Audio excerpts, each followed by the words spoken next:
So we finished with Esther chapter 3.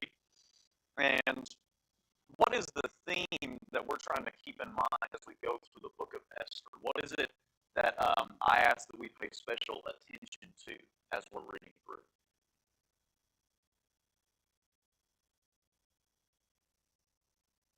Okay, so where is God? Right? That's the question of Esther that we ask when we're reading it, and I put forward to us that that's probably the question the Jews were asking themselves at this time. Right? I have been taken from my land. I'm being persecuted. People hate me. The young women of this land were all snatched up. Where's God? Right? We used to have His law. We used to have His promises. Where is He? I don't see Him. And Esther is ultimately about finding God in times of difficulty, is what I would like us to consider. So, when we left off in chapter 3, what had just happened? What was the big deal in chapter 3 that is going to really be so important when we talk about chapter 4? Right. Haman has gone to the king, and he's gotten approval for genocide. Essentially, he has paid off the king to issue a decree to kill all the Jews in the 12th month, is when they're going to do this. So, we're coming into chapter 4, and Mordecai obviously is very distraught by this news, this decree that he and all his people are going to be killed. And Esther, I guess from afar, you might say, sees Mordecai in mourning. And we brought this up right at the end of last class, but what does Esther do, and how do her actions inform us as to the state Esther is in right now?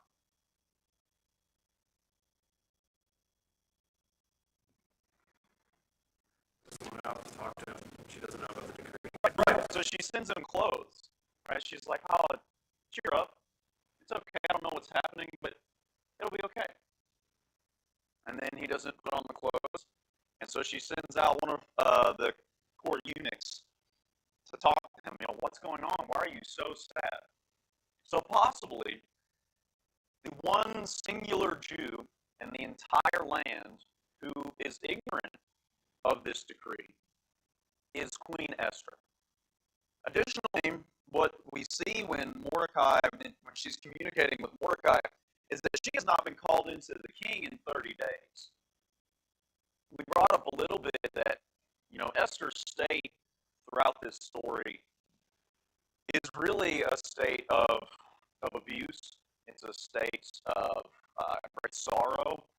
And we're seeing that again here, that not only has Esther been torn from her family, been forced to go through terrible things, she is now so isolated.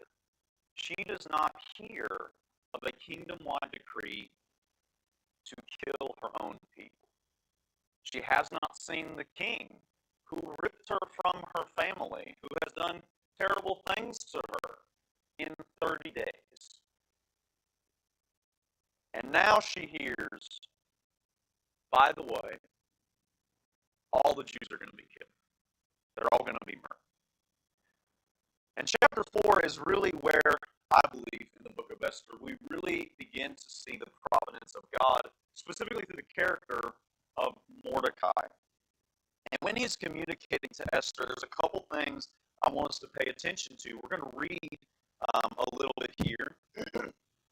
So after Mordecai informs Esther of the situation and what's going on, we'll read verses 11 through 17. All the king's servants and the people of the king's provinces know that if any man or woman goes to the king inside the inner court without being called, there is but one law, to be put to death, except the one to whom the king holds out the golden scepter, that he may live. But as for me, I have not been called in to come into the king these 30 days. So Mordecai says, Esther, you can help us. You're the queen.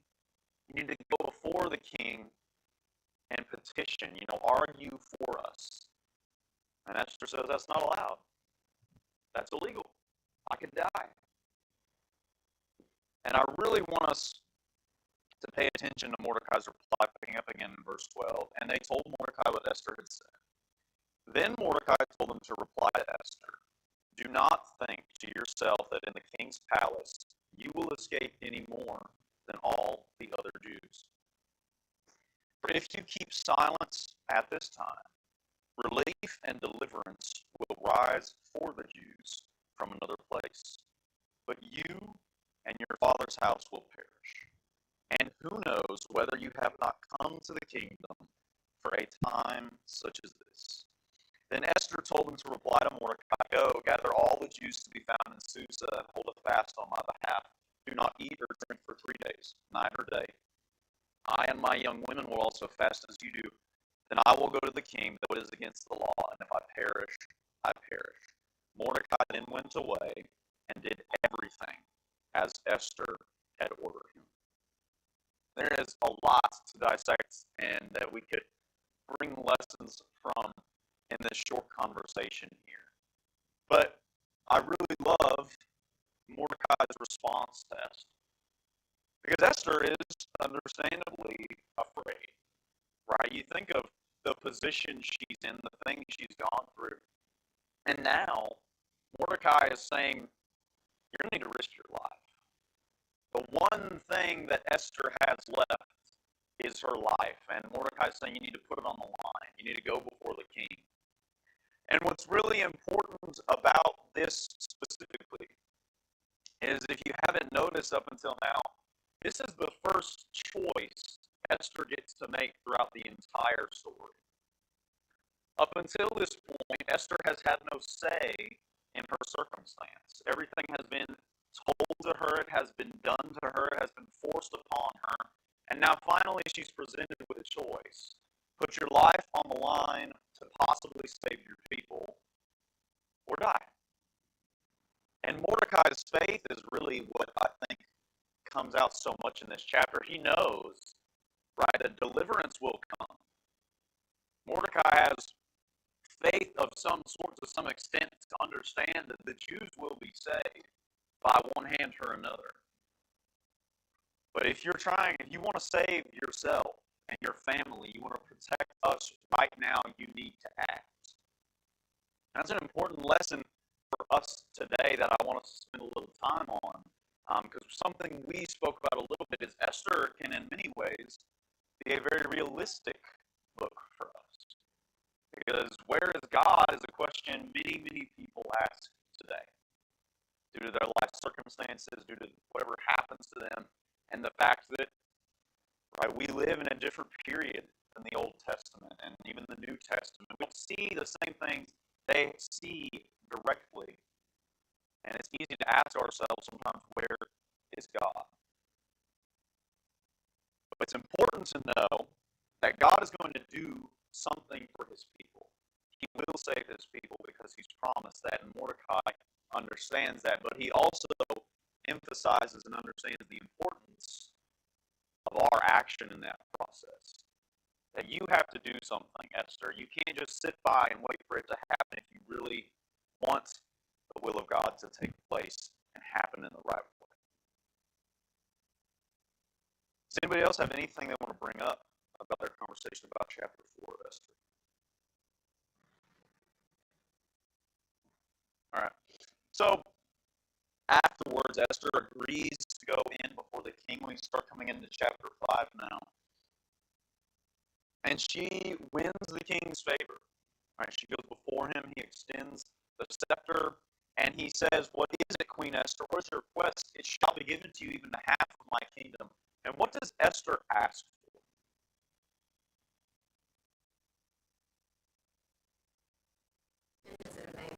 A feast. I know you a feast, you and Haman.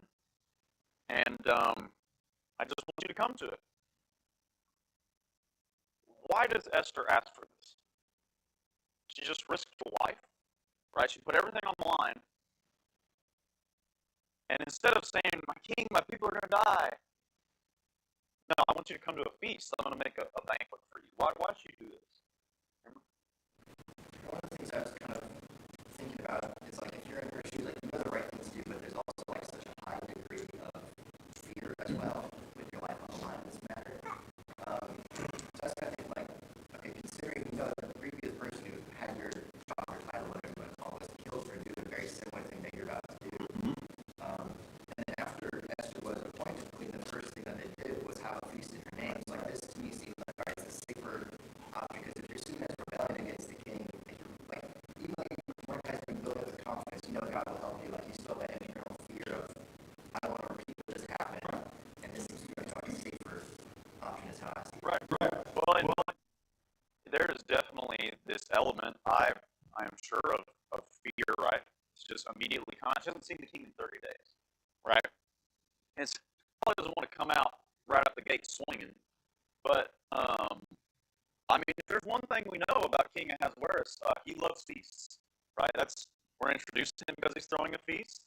Then he gets a new queen and he throws another feast. He loves feasts and throwing celebrations and showing people how great he is. That is his thing. And Esther, in what I would call really a moment of wisdom, uses the fact that she knows Xerxes is very easily persuaded. He's very corrupt, as we've seen in the previous chapters. And so she says, you know what? I'm going to take this time to maybe bring him into a position of comfort, to show that I am not just here to ask him for something, right? She's supplicating the king in many ways by showing him her appreciation for what he's done for her, right? She's trying to, in many ways, not necessarily butter up the king, but improve her standing in his eyes. Funny you described what Haman was doing as bribing the king, but I see a little different. The way Esther's approaching him seems to be the same. So it seems like Haman was coming to the king and saying, hey, there's this problem, let me take care of it. It won't even cost you anything, don't worry about it, just let me know. And so it almost seems like Esther's kind of approaching the same way, hey, no big deal, you want to come and have a meal? Don't think there's anything horrible going on, especially out front. I kind of see both of them approaching it that way, so maybe that is how we needed to approach this. Well, yeah. I mean, that's absolutely right. Something I don't want us to lose sight of is while we can find faith in Esther and we can see the way God works, that does not necessarily mean that the good characters in Esther are always as good as they should be. And we see that Esther and Haman approach the king in a very similar way. They take very similar tactics. And that's not necessarily a bad thing, as Adam pointed out. That's probably just how you had to talk to a man of such a swingy nature as King Xerxes was. As he's often very easily swayed by these things. But, I mean, that's a good point, Adam, is that that's kind of how you had to approach him, to sway him, right? So they come over for this banquet, or they're going to come over. But what is Haman's? Haman has this response to it. He goes home and he tells his wife and his friends all about how rich he is, how many sons he has, his promotions, how he is so powerful and in charge, and then his final brag is that Queen Esther let no one but me come with the king to the feast she prepared, and tomorrow also I am invited by her together with the king. But, yes, all this is worth nothing to me, so long as I see Mordecai the Jew sitting at the king's gate. So we previously brought up Haman's arrogance. That's not something new to understand that once again he's being arrogant, he's being proud. What is the irony in all this is that Haman has been accorded much honor, many riches. And in his own eyes, it's all worthless because of one man, because of Mordecai. He's consumed by hatred and jealousy. And he prepares for the next step of his plan by erecting a huge set of gallows to hang Mordecai on. And that's important. It's really important to pay attention to this because of chapter 6 and what we're going to see in there. So in chapter 6, we take a little aside, a little bit of a roundabout, like a break before the Esther's feast, and the king can't sleep. The king cannot sleep. So what does he have done to help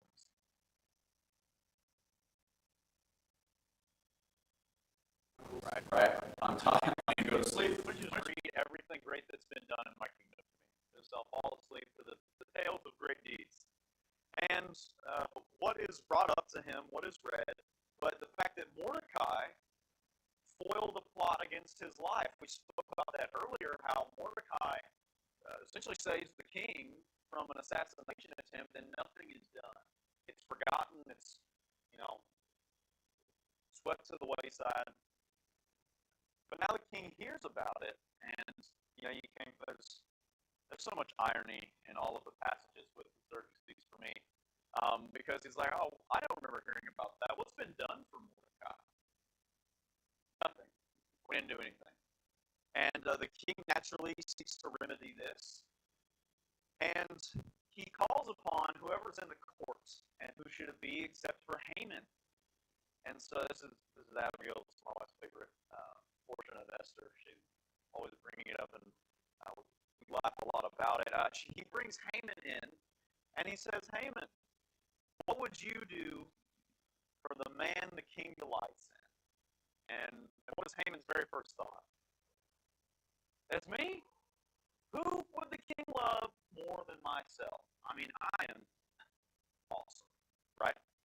And so he tells the king, let him wear the royal robes, and let put on your horse, my king. We're going to put a royal crown on him. We're going to parade him through the city, proclaiming before him, this is what shall be done to the man whom the king honors and delights in.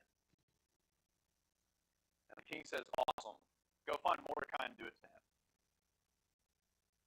And I want us to contrast this part specifically, because this is another point where we're going to see God working through his people. Think back to earlier in Esther. At one point, Haman was paraded around, right? He was also given a bit of a procession. But notice that as great as you might call Haman's procession of him walking around and having people bow to him, how much greater is the honor afforded to Mordecai? So for a temporary time, the enemies of God seem to be uplifted and honored. But in God's own time, his people who have acted the right way are accorded much more honor. So Haman is forced to parade Mordecai through the city. And obviously, this is only going to worsen his hatred, worsen his anger. But we have the feast. So the king and Haman in chapter 7, they go into the feast with Queen Esther. And again, the king says, all right, I know it's up. To Adam's point, he recognizes that this is just the way things go. The king's like, all right, what do you really want? I'm here, there's a great feast, but what can I do for you, Esther, even up to half my kingdom? And now Esther gets to the point, right? If I have found favor in your sight, O king, and if it please the king, let my life be granted me for my wish, and my people for my request. For we have been sold, I and my people, to be destroyed, to be killed, and to be annihilated. If we had been sold merely as slaves, men and women, I would have been silent, for our affliction is not to be compared with the loss to the king. The king Ahasuerus said to Queen Esther, who is he, and where is he? has dared to do this? I want to pause for a second because I think this is a great time to reflect upon the character and position of King Xerxes. Because he might not know that Esther is a Jew. He might not understand that. But when Esther brings up that an entire people in his kingdom are going to be destroyed, he's like, ooh, I can't remember doing that recently. In the last chapter, we forgot to bring this up, but in verse 10, when he is telling Haman to take out Mordecai, he specifically says, and do so to Mordecai the Jew. So there are two eventualities here. Either King Xerxes signed off on an entire people's death warrant and forgot about it, or he just doesn't care. It's not on his radar anymore. Because there's a lot of irony in the fact that he knows Mordecai's a Jew, he's condemned them to be killed, and then he says, oh, we're going to honor this Jew. But now Esther is saying a whole people is going to be killed, and he goes, who would do this? Who would dare to do this? And Esther's reply is a foe, an enemy, this wicked Haman. And Haman was terrified before the king and the queen. And what is Haman's final resting place? What is his final position accorded to him by the king?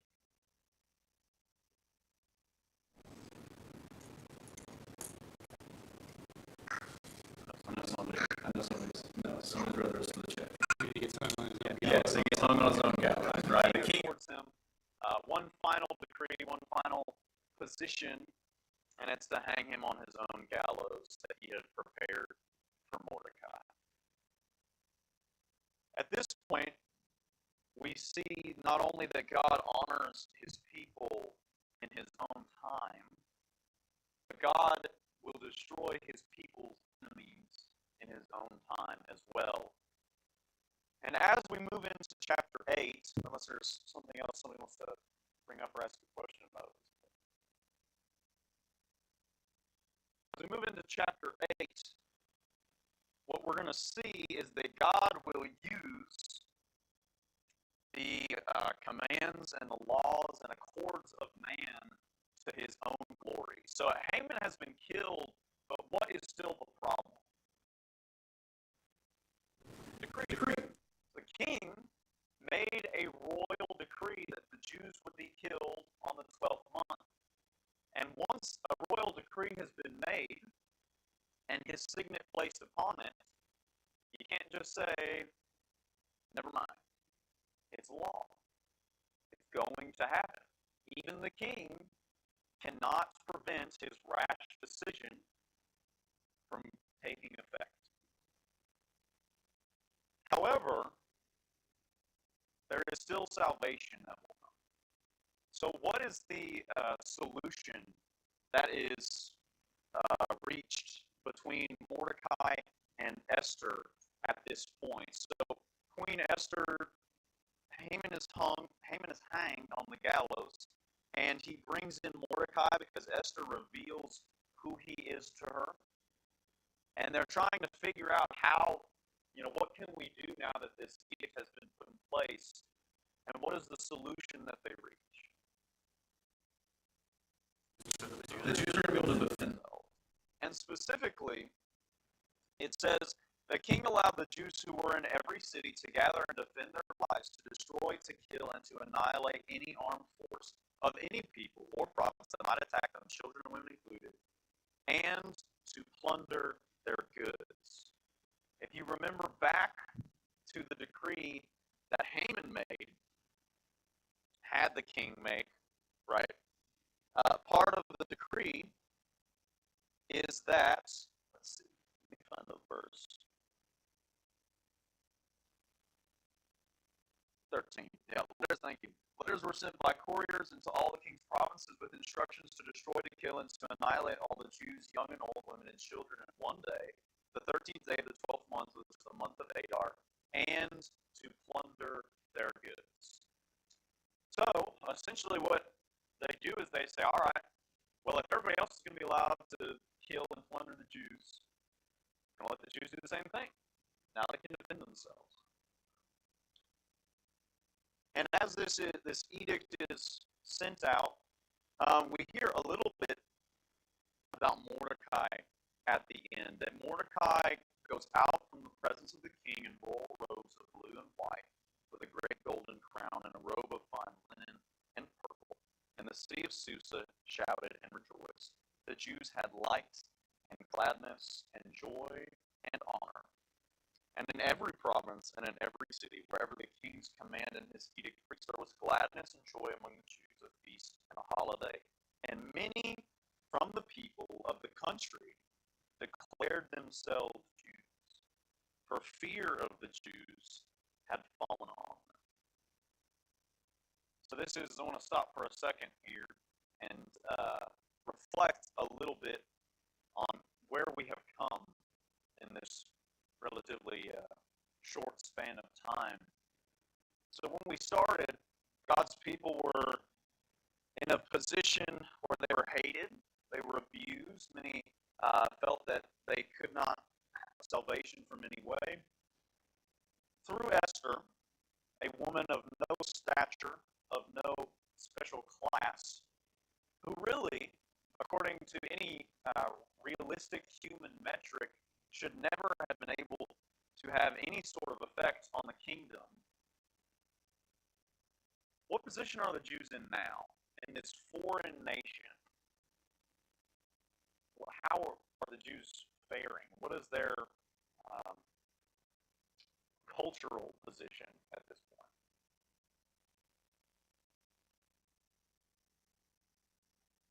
Favored. Yeah, preferable. Right. Other people are claiming to be Jews, because that's how great it is to be a Jew right now. I wanted to just consider that, because this is, when we talk about seeing God in Esther and seeing the incredible thing he can do, for a captive people to be taken to a foreign land, and to not only become so popular that a Jew is essentially second to the king, a Jew is also the queen, and now for that nation they were taken into to want to be Jews is incredible. That doesn't happen, right? That is something that can only be accomplished via God's plan, via God's power. Now, the last two chapters we'll kind of treat as a single point. Is there anything else about what's just happened anybody wants to have a point to bring up? Up to this point, something that I think about is the idea of providence versus coincidence. Because I feel like a lot of Christians, and myself included, I used to think this, like, looking at all the good things that are happening and chalking it up to coincidence, right? Because I feel like a lot of Christians are worried to attribute certain things to the providence of God, where it's not maybe super clear if it's the providence of God. And I think they do that to not presume upon the goodness of God, right? But when we see wonderful things happening for God's people, right? And I mean, like, what's really happening could be taken back to God's promises. Like, I am with you, I will be with you, I will be with your people, I will establish this people. And we're going to see that in 1 Chronicles 17, right? These promises that he's making to David to establish his kingdom, to protect his people, and be with his people. And even if God's name isn't mentioned, like you said, we've seen his providence all throughout these circumstances to bring about the salvation of his people. And so it's almost a reminder to me that if I see goodness happening in God's people in accordance with his will and with his word, why would I chalk that up to coincidence, right? Why would we not take that opportunity to give praise to God, to see excellent things happening that accomplish his will? Yeah, we'll get into this eventually, but what's done to the Jews, you can't really make a rational argument that this was the natural course of things, right? You can't say that, well, things just happen to really line up in their favor, because it defies coincidence, right? And in our own lives, I think, like you said, sometimes we're afraid, unfortunately, in today's day and age, to say that a really great thing that just happened is God working in our lives, God, preserving His people, allowing His word to be spread and His good work to be done. And we can be very hesitant to point that out, but we shouldn't be afraid to do that. What we did, and I want to turn back there again because last class we read in Jeremiah chapter 12. I want to go back there real quick.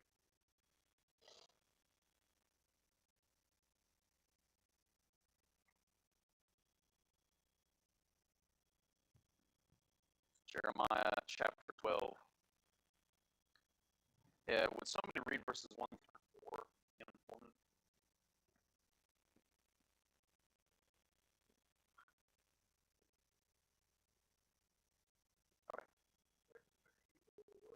Complain to you, yet I would plead my case before you. Why does the way of the wicked prosper? Why do all who are treacherous thrive? You plant them, they take root, they grow and produce fruit. You are near in their mouth and far from their heart. But you, O Lord, know me. You see me and test my heart toward you. Pull them out like sheep for the slaughter, and set them apart for the day of slaughter. How long will the land mourn and the grass of every field wither? For the evil of those who dwell in it, the beasts and the birds are swept away, because they said, He will not see our latter end. So this is essentially when we started out, Esther. I wanted us to come here because as Jeremiah being quasi contemporary with this period, this is not a sentiment unfamiliar with the Jews. But now that we've gotten to this point in Esther, I want to read in Jeremiah 12, I want to read 12 through 17. Upon all the bare heights in the desert, destroyers have come. For the sword of the Lord devours from one end of the land to the other. No flesh has peace. They have sown wheat and have reaped thorns. They have tired themselves out but profit nothing. They shall be ashamed of their harvests because of the fierce anger of the Lord. Thus says the Lord concerning all of my evil neighbors who touch the heritage that I have given my people Israel to inherit. Behold, I will pluck them up from their land, and I will pluck up the house of Judah from among them. And after I have plucked them up, I will again have compassion on them. I will bring them again, each to his heritage and each to his land. And it shall come to pass, if they will diligently learn the ways of my people to swear by my name as the Lord lives, even as they taught my people to swear by Baal, then they shall be built up in the midst of my people. But if any nation will not listen, I will utterly pluck it up and destroy it, declares the Lord. Even though, right, so many terrible things have come to pass, God's people in the midst of an evil people are able to see his providence, right? It should be able to see his providence, I should say. Because, as Mordecai brought up previously, salvation is going to come by some means or another. And we can't be lax in acknowledging it when it does come in our own lives. And the Jews should not have been lax in acknowledging it in theirs as well. Any other things anyone wants to bring up before we get into the last two parts? Proverbs 16:18 says, "Pride goes before destruction." In Haman's case, that's a pretty good example. Yep. Nothing but pride, right? And that is, in many ways, like I said, there's so much to learn from every portion of every character in this book. But I think what is always stands out to me about Haman is how his pride and his jealousy make everything in his life worthless, despite the fact that he really has many great things in his life. But he allows his pride to demean him, right? He even says it himself, it's all worthless to me because this one guy makes me, I hate him so much. And as Christians, right, we don't want to see ourselves as Haman, but it's something we continually have to watch. Ethan brought this up in his sermon a couple Sundays ago. That when we also allow things like pride and jealousy to foment in our own lives, it very quickly can become a point where we become like Haman, and nothing else matters because of that envy, that pride. All right, so the last two chapters are going to go over how the Jews defend themselves, the process of it, and the institution of Purim. So the Jews, in the beginning of chapter 9, the time for the decree comes about. And on the very day when the enemies of the Jews hoped to gain mastery over them, the reverse occurred. The Jews gained mastery over those who hated him. The Jews gathered in their cities throughout all the provinces of King Ahasuerus to lay hands on those who sought them harm, and no one could stand against them, for fear of them had fallen on all the peoples. All the officials of the provinces and the satraps and the governors and the royal agents also helped the Jews, for the fear of Mordecai had fallen on them. For Mordecai was great in the king's house, and his fame spread throughout all the provinces, for the man Mordecai grew more and more powerful. The Jews struck all their enemies with the sword, killing and destroying them, and did as they pleased to those who hated them. And then it's going to go through the different cities and how many the Jews have killed. But what I want to see here, so the Jews, they kill their enemies, but what did the Jews not do here? They don't plunder. Even though the command specifically says that they could, they opt not to. And this is, in many ways, important to notice because this is something that's going to distinguish them from their enemies, right? Their enemies plan to kill them and plunder them, and the Jews, they're going to defend themselves, they're going to kill their enemies, and they kill many, many of them. So they do not plunder, right? We don't see the Jews being cast in a sort of resentful or vengeful light here. They are defending themselves from their enemies and from their oppression. And starting in verse 20 forward is the institution of the Feast of Purim. So would somebody read Esther chapter 9, and it's going to be a bit of a bigger reading, but let's read verses 20 through 28. Wrote these things and sent letters to all the Jews near and far who were in all the provinces of King Ahasuerus, to establish among them that they should celebrate yearly the 14th and 15th days of the month of Adar, as the days on which the Jews had rest for their enemies, as the month which was turned from sorrow to joy, from mourning to holiday. They should make them days of feasting and joy, sending presents to one another and gifts to the poor. So the Jews accepted the custom which they had begun, as Mordecai had written to them, because Haman, the son of Hammedatha the Agagite, the enemy of all the Jews, had plotted against the Jews to annihilate them, and had cast pure dreadful lots to consume them and destroy them. But when Esther came before the king, he commanded by letter that this wicked plot which Haman had devised against the Jews should be and he and his sons should be hanged on the gallows. So they called these days Purim after the king. Therefore, because of all the words of this letter, what they had seen concerning this matter, and what had happened to them, the Jews established and imposed it upon themselves and their descendants, and all who would join them. Without fail, they should celebrate these 2 days every year, according to the written instructions and according to the prescribed time. That these days should be remembered throughout every generation, every family, every province, and every city. That these days of Purim should not fail to be observed among the Jews, and that the memory of them should not perish among their descendants. Thank you. So there's a nice little summary here of everything that just happened. Kind of wraps it all up. And I want us to, we don't have much time left, but what I do want us to consider at coming to the end of Esther, this is really the rest of the story.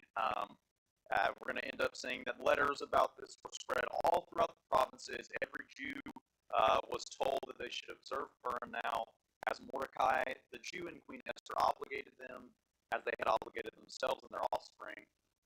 And Esther commands it, and they record it.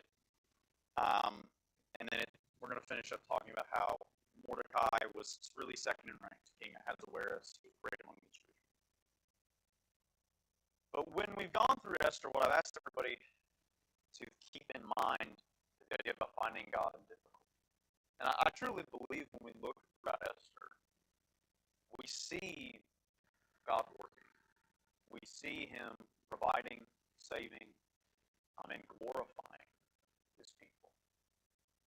But what I want us to note here, and again, this may be a little bit of reading between the lines, is that the Jews decide that to commemorate this, they are going to institute this feast.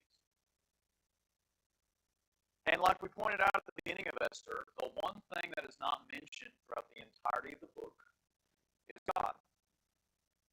Prayer isn't mentioned. Sacrifices aren't mentioned. Temple isn't mentioned. Worship is not mentioned. So at the conclusion of this book, these incredible things that God's done for his people, Mordecai and Esther and the Jews take it upon themselves to institute this tradition. And I want us to just note that they do not say that God told them to institute this feast. They do not institute this feast on the basis of God has saved his people.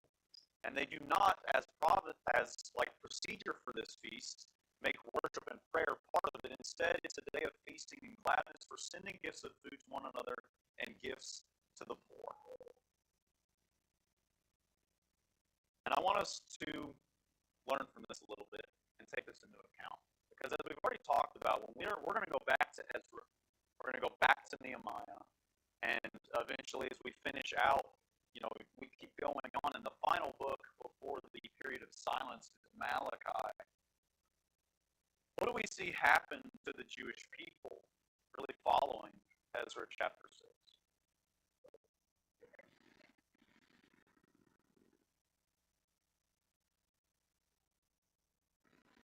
Is that too big? I mean, by the end of chapter 6, they've rebuilt the temple and they've started to do things according to the law of Moses. Right. But then when you get into Ezra 7 and Nehemiah, they come back and they find that the people are no longer doing things necessarily according to the law of Moses. Right. So even following kind of their initial zeal, they kind of, it's a little sketchy. Yes. Yeah. And not only is that all, they're going to flip-flop several times going throughout Nehemiah, but at the end of Nehemiah and the whole book of Malachi is based upon the fact that the Jews have essentially stopped recognizing God. They've stopped recognizing God's word as holy. They've stopped recognizing his commands as holy. And they've made the worship of the Lord profane. And never again, from this point forward, is the Jewish nation in its physical sense going to be the people of God. Right? Christ is going to come. The spiritual kingdom is going to be established. It is going to be open to the Gentiles. And the reason I want us to understand this is that we need to recognize God in all points of our life. We need to seek God and find him even when he's not immediately, present to us. Because I don't think we see at the end of Esther the Jews doing that. I don't think we see them acknowledging what God has done for them and the fact that he saved them as a people. Instead, we see them instituting a tradition that historically honors Esther and Mordecai. That is, even today, when you celebrate Purim, this story is told as the day that Esther and Mordecai saved the Jews. It does not reflect back towards God. So as we end Esther, I want to thank everybody for their participation as well. Let's keep in mind that in our own lives, not only should we not be slack in recognizing God's work in our lives, as Abigail pointed out, we must. We must recognize what the Lord has done for us and for his people, because when we don't, and when we begin to acknowledge what we've done or what others have done for us, ultimately, it leads to profaning worship. It leads to no longer becoming his people. Thank you, everybody.